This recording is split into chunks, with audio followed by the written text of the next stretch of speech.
Museo Nacional del Aire y del Espacio de la institución smithsoniana es el museo más visitado del mundo. Su colección cuenta con algunos de los aviones más famosos de la historia de la aviación. Máquinas que fueron diseñadas, fabricadas y pilotadas por hombres y mujeres que han hecho progresar las fronteras de la aviación.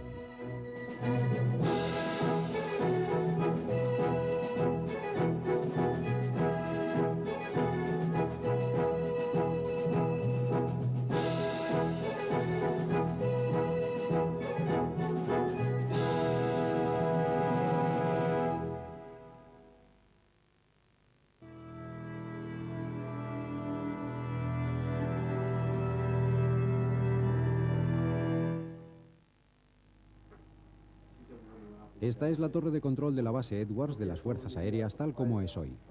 Es el centro de las operaciones de vuelo, una base que ha visto 50 años de pruebas de vuelo de alto nivel. En 1947 el coronel Lal Boyd tomó una decisión que tuvo una enorme influencia en la configuración posterior del centro de vuelos de prueba de las Fuerzas Aéreas.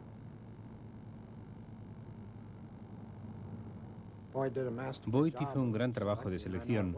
Recuerdo una vez antes de ir hacia allí, me preguntó quién debería ser, en mi opinión, el piloto del X-1. Naturalmente, le dije que el capitán Edwards, porque el capitán Edwards tenía un doctorado en ingeniería aeronáutica y además llevaba bien la palanca de mando y el timón de dirección. Y me dijo que no, si cogemos a Edwards acabará siendo el piloto y el ingeniero de pruebas. Y si ocurriera algo, Dios no lo quiera, perderíamos piloto e ingeniero a la vez. Chuck es un piloto, Ridley un ingeniero de prueba. Si pasa algo, nos queda uno. Chuck estaba empezando como piloto de pruebas. Tenía mucha mano para los aviones. No es ingeniero, pero se le daban bien las máquinas y en aquellos tiempos no disponíamos de la telemetría y de toda la tecnología actual para grabar información de vuelo. En aquel entonces casi todo dependía de lo que el piloto contara después de aterrizar. Y él era muy bueno dando explicaciones sobre las incidencias del vuelo y sugiriendo cuál debía ser el siguiente paso. Pero cuando se trataba de explicar el porqué de ciertas cosas que pasaban, entonces tenía que consultar con Jack Ridley, porque Jack y yo hablábamos el mismo lenguaje. Chuck Yeager era un piloto de combate con reputación, pero era bastante nuevo como piloto de pruebas. Boyd reunió un equipo sólido a su alrededor. Jack Ridley a la derecha era ingeniero y piloto. Bob Hoover a la izquierda y en segunda fila también era piloto de reserva. El mayor Bob Cárdenas era el piloto del B-29 y oficial de alto rango. Me encargaba del proyecto del X-1. Ello no significa que fuera el jefe de Chuck. El coronel Boyd era el jefe de todos nosotros. Yo solo era el oficial de operaciones para asegurar que todo funcionara según lo previsto. Él tenía el grado de mayor y nos superaba en rango a mí y a Jack Ridley como capitanes y a Bob Hoover como primer teniente. Cuando fuimos a Muroc, él era básicamente el primer oficial. Naturalmente, él no pilotaba el X-1. Yo era el primer piloto del X-1 y mi sustituto era el teniente Bob Hoover. Pero el cerebro del equipo era el capitán Jack Ridley. Dos de los miembros de la tripulación de vuelos de prueba del X-1 de la compañía Bell se unieron al equipo de pruebas de las Fuerzas Aéreas del Ejército. Eran el ingeniero de proyectos de la Bell, Dick Frost, y el jefe de la tripulación, Jack Russell.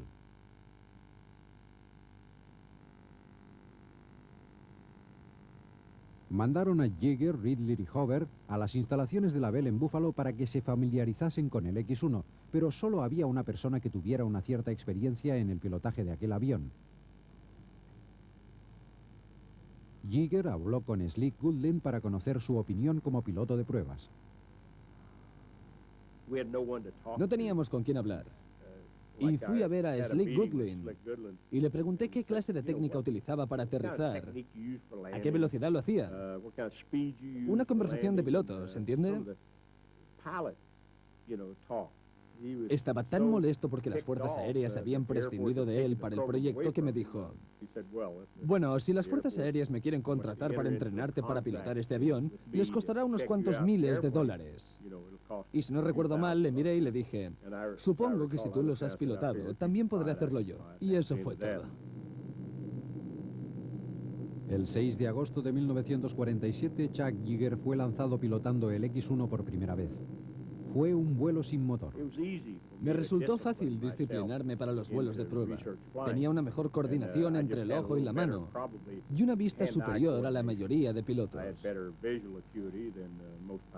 Y una cosa que me dio ventaja fue el hecho de tener conocimientos de mecánica. Mi padre me enseñó de joven a trabajar con motores e ingenios mecánicos. Y luego me formé como técnico de mantenimiento en las fuerzas aéreas, antes de ser piloto. El X-1 era una máquina muy compleja, pero para mí era fácil de entender. La habilidad para saber pilotar un avión es en realidad secundaria. Cualquiera puede hacerlo si se aprende. Yeager realizó 2 vuelos más planeando con el X-1 durante los 2 días siguientes. Ya había puesto nervioso al equipo cuando hizo un tonel con el X-1 justo después del lanzamiento del primer día, y el tercer día entró 2 veces en barrena. El programa de pruebas del X-1 entró en una nueva fase. Iban a producirse cambios en las fuerzas aéreas. En julio de 1947, el presidente Truman firmó un documento que significaba la independencia de las fuerzas aéreas de los Estados Unidos a partir del 18 de septiembre. La NACA convocó a sus propios pilotos de prueba para el X-1. Su programa de pruebas con el avión número 2, el 6063, tenía que empezar en septiembre.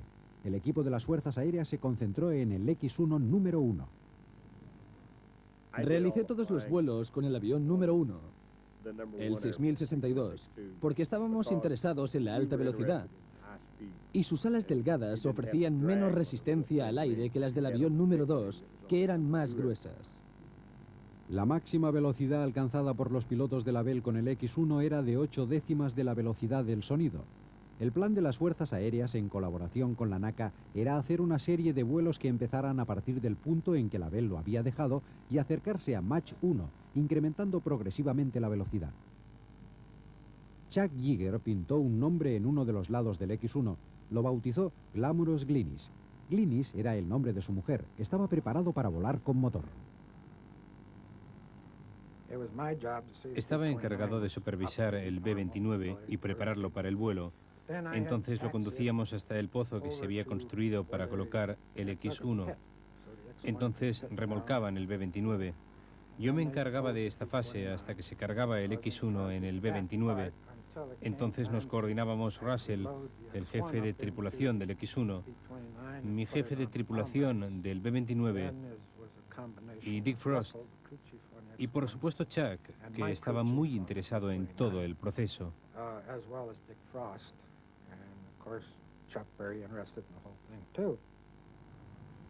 Amanece en Muroc. El B-29, con el 6062 sujetado firmemente a su vientre, es conducido hasta los tanques para repostar. Bombean 2.700 litros de una mezcla de alcohol y agua y oxígeno líquido en el X-1. Es una combinación explosiva.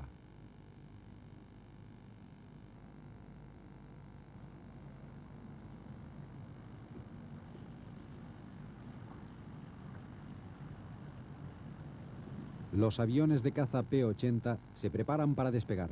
Su papel es decisivo para la seguridad de la misión.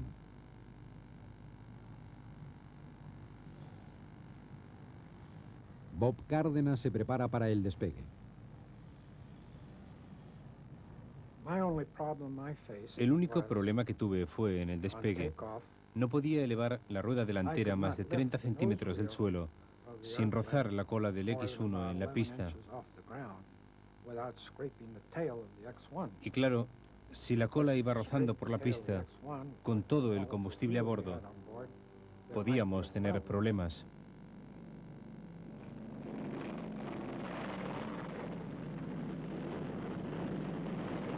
La operación de lanzamiento del X-1 no siempre fue tarea fácil.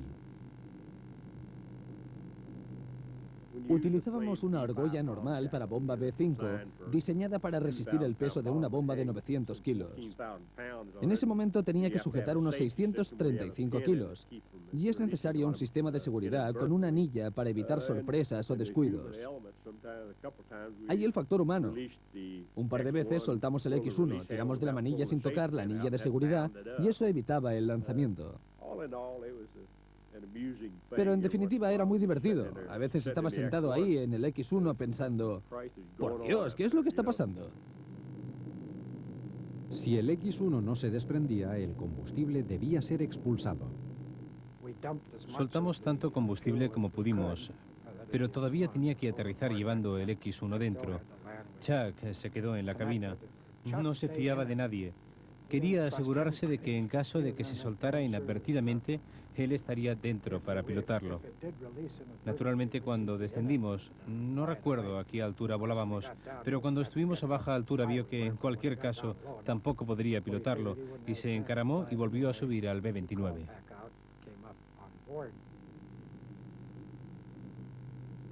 Chuck Yeager voló con motor por primera vez el 29 de agosto de 1947.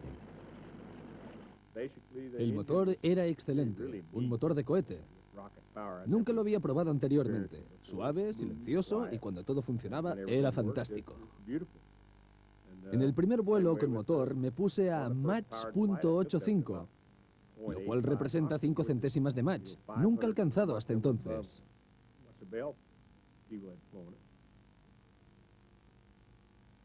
El coronel Boyd no se inmutaba.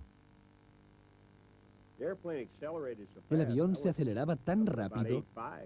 Primero me puse a 0,85. Cuando volví y escribí mi informe, se enfadó un poco conmigo y me dijo, ¿por qué vas a más de 0,82 Mach? Y contesté, estaba pilotando a gusto. No vi nada malo en acelerar un poquito más. Pero me dijo, no comprometas la seguridad. Era muy rígido en este aspecto. La velocidad se fue incrementando progresivamente en una serie de vuelos.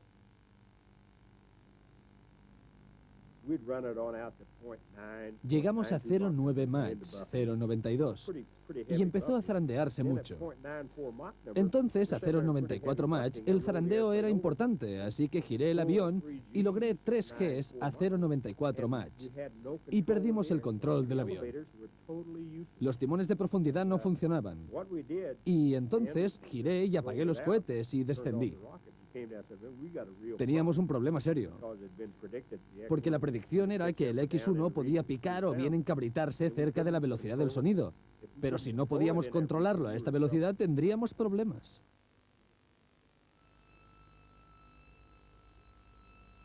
La armadura del plano estabilizador horizontal del X1 podía retocarse para ajustar la compensación del avión. Nunca utilizábamos el plano estabilizador horizontal en vuelo, porque lo equilibrábamos a 2 grados por debajo de la proa y lo dejábamos ahí, porque era el nivel adecuado para que el avión volara bien. Y ahí es donde intervino el cerebro Jack Riley. Después de considerar un montón de datos, se demostró que la onda de choque que se formaba en la parte fija del plano estabilizador horizontal, al incrementar el número Mach, esta onda de choque retrocede y se hace plana. Bien, a 0,94 Mach era el punto de inflexión del timón de profundidad y perdimos efectividad del timón. Jack Riley me dijo, mira, vamos a intentar pilotar el avión con el plano estabilizador horizontal.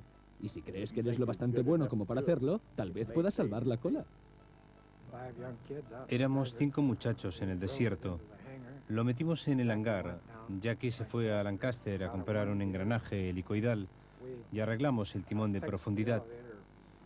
Modificamos un poco la cola para que Chuck pudiera operar con toda la cola.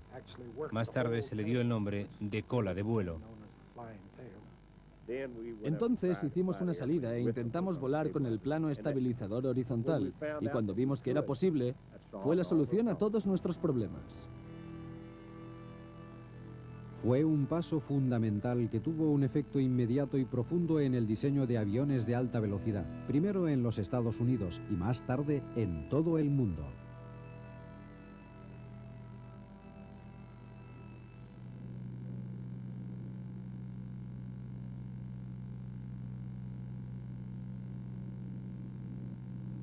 A medida que el proyecto del X1 iba acercándose a la velocidad del sonido, hubo discusiones con expertos de la NACA y profesores de aeronáutica a propósito del riesgo que podía implicar el exceder la velocidad de Mach 1. Vinieron a vernos a Muroc 4 doctores en aeronáutica. El doctor Suley era uno de ellos, de los laboratorios Ames. Creo que también estaba el Dr. Perkins de Princeton y Caltech y MIT, la Florinata. Bien, Jack Ridley los llevó al cobertizo de operaciones para utilizar la pizarra. Chuck y yo nos sentamos para asistir a la reunión. Durante mucho rato defendieron sus tesis. Al final hubo un empate. Jackie no podía convencerlos de que se podía hacer, y ellos no podían convencer a Jackie de que mandábamos a Chuck a la muerte. El 9º vuelo a motor de las Fuerzas Aéreas fue programado para el 14 de octubre de 1947. El proyecto estaba a punto de alcanzar el Mach 1. No había una comunicación fluida con el general Boyd, pero pensé que era mejor decírselo. Le llamé por teléfono, le puse en conocimiento de la situación, y el muy bribón no me dijo ni que lo hiciera ni que no lo hiciera. Solo me dijo, bueno, buena suerte, nada más. Y lo interpreté como una luz verde al vuelo. Y lo hicimos.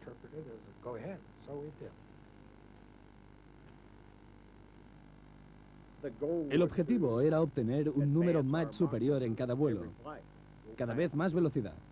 Aquel día no sabíamos que íbamos a superar el Mach 1.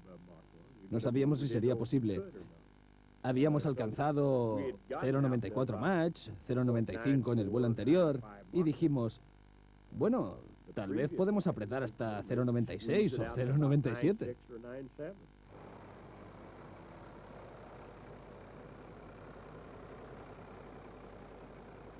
A primera hora de la mañana del 14 de octubre, el X-1 estaba cargado a bordo del B-29 y con el depósito lleno. Se comprobó el equipo electrónico que controlaría el vuelo.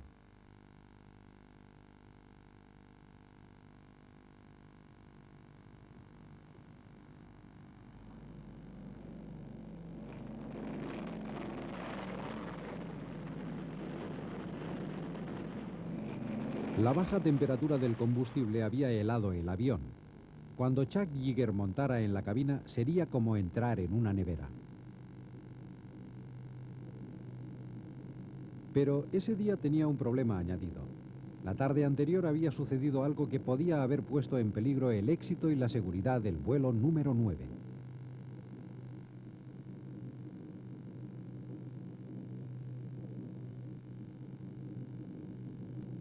Cuando Yeager se agachó para introducirse en la cabina del X-1, estaba dolorido. El dolor se agudizó al doblarse en la puerta de la cabina.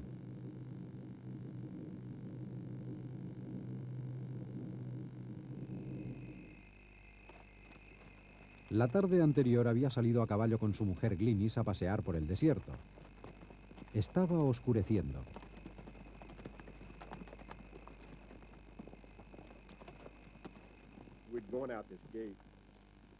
Habíamos salido por ese portal. Regresábamos y yo iba delante, al galope. Alguien había cerrado el portal. Estaba oscuro y, claro, al darme cuenta de que estaba cerrado, ya estaba encima. Yo intenté frenar el caballo, pero dio contra la valla del portalón y me caí rodando. Y me di las costillas. Me dolió bastante. Decidí sacar adelante el proyecto con Chuck, porque hay gente que ha nacido, detesto usar la palabra, con suerte, porque su habilidad le daba suerte, pero no le ocurrió nunca nada malo. Hablé con Jack Riley, le dije, Jack, tengo un problema.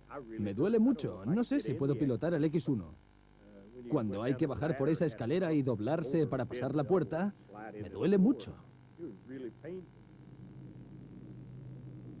La puerta de la cabina del X-1 tenía que cerrarse con pestillo desde el interior, para lo cual el piloto debía usar la mano derecha.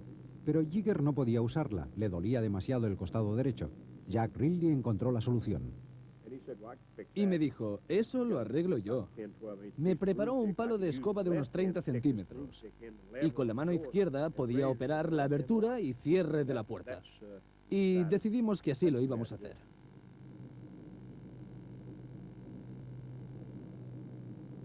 Yeager se encontró en la cabina. Jack Ridley puso la puerta en posición y utilizando el mango de la escoba, Yeager cerró desde dentro.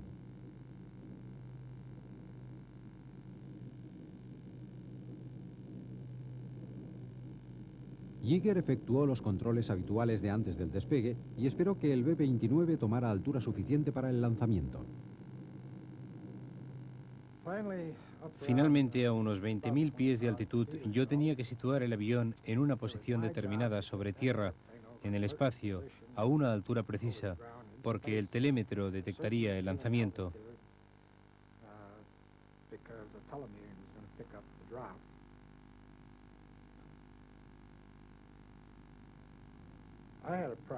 El problema era que si iba demasiado rápido, el B-29 empezaba a temblar y vibraba mucho, y yo tenía miedo de que eso fuera la causa de que se atascara el compartimento de bombas, como ya ocurrió una vez. El X-1 fue liberado a 50.000 pies. Claro, el B-29 dio una sacudida al soltar el X-1, como cuando lanza bombas. Unos segundos más tarde, tenía un P-80 justo debajo. Era Bob Hoover, el piloto que debía seguir al X-1. Me saludó efusivo. Controlé el índice de aceleración por el ángulo de ascenso. Si quería ir un poco más lento, lo enderezaba y aceleraba ligeramente. O dejar caer la nariz y tomar velocidad de golpe. Estaba a 0,95 o 0,96. Y de pronto el indicador de velocidad saltó. Se salió del marcador.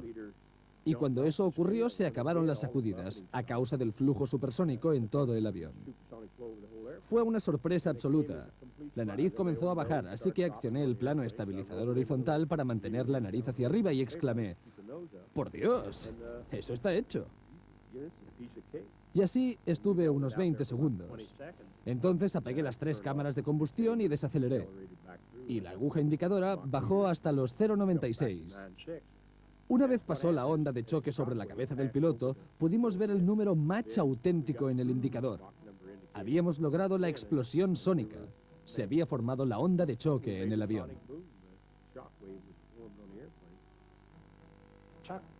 Chuck aterrizó naturalmente en el lago seco. Y cuando uno considera lo que logró, la hazaña fenomenal que realizó, y no había bandas esperándolo, ni periodistas, ni televisión, nada. Salió. Tuvimos que mandar un jeep para remolcar el avión y volvió a la base sentado en el ala del X-1.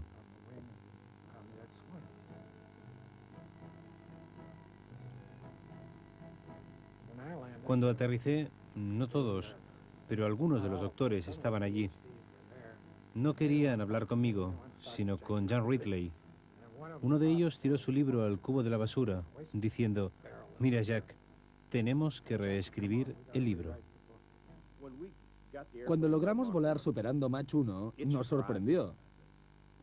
Pero en aquel momento no nos impresionó tanto como ahora, cuando pensamos en la hazaña que realizamos. Regresamos al campo Wright y el señor Larry Bell, el propietario de la compañía Bell, dio una fiesta en el hotel Dayton Biltmore, en Dayton, Ohio. Cenamos y tomamos unas copas.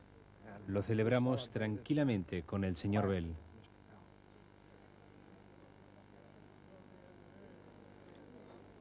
Hubo un factor fundamental en el logro del X-1 para superar la velocidad del sonido. Algo importante, descubrir que se necesitaba una cola de vuelo para operar en regiones de alta velocidad. Ese fue el auténtico logro para volar superando la velocidad del sonido. Y valió la pena. El X-1 fue clasificado. Toda la información que obteníamos del X-1 no la compartíamos con el resto del mundo. Nos la guardamos. La pusimos a disposición de la industria aeronáutica. Y ese factor, descubrir la importancia de la cola de vuelo con el X-1, nos permitió dar un paso de gigante en aeronáutica respecto al resto del mundo.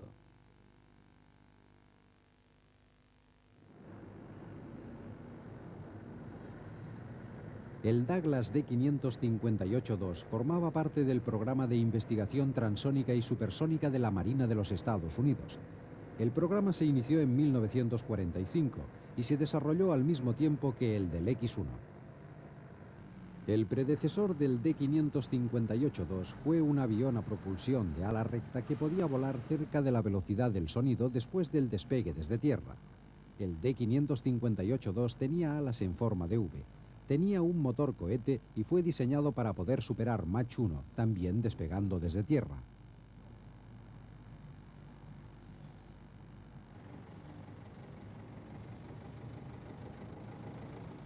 El X-1 no podía despegar desde tierra con el depósito lleno. No estaba diseñado para ascender con tanto peso. Llenamos el depósito a un 60% de su capacidad. Oxígeno líquido y una mezcla de alcohol y agua. Luego remolcamos el avión hasta el lecho del lago. Hubo un cierto espíritu de rivalidad en la decisión de realizar ese vuelo.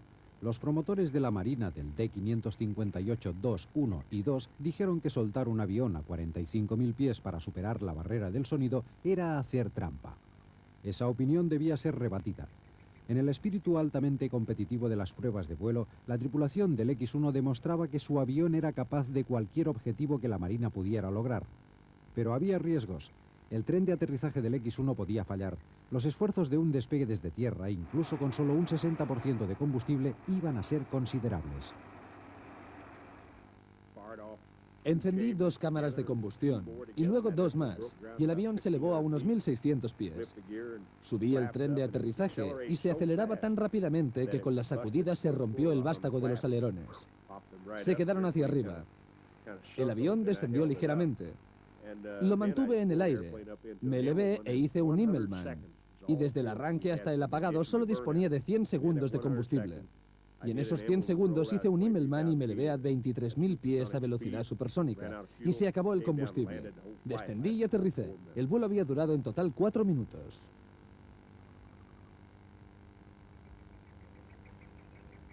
Después de expulsar el combustible restante, Yeager aterrizó suavemente en el lecho del lago.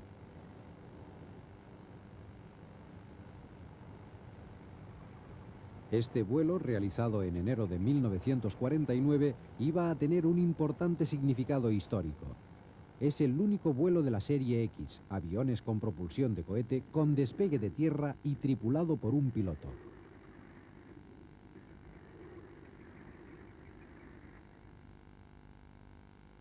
Pero para el equipo de Chuck Yeager y del X-1 había un doble motivo de satisfacción. Aparte del fallo de los alerones, el vuelo había sido un éxito. El X-1 lo había conseguido, pero sobre todo se había salvado el honor.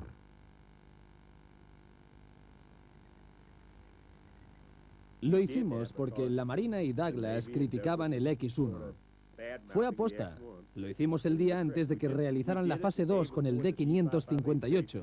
Y bueno, hubo caras largas.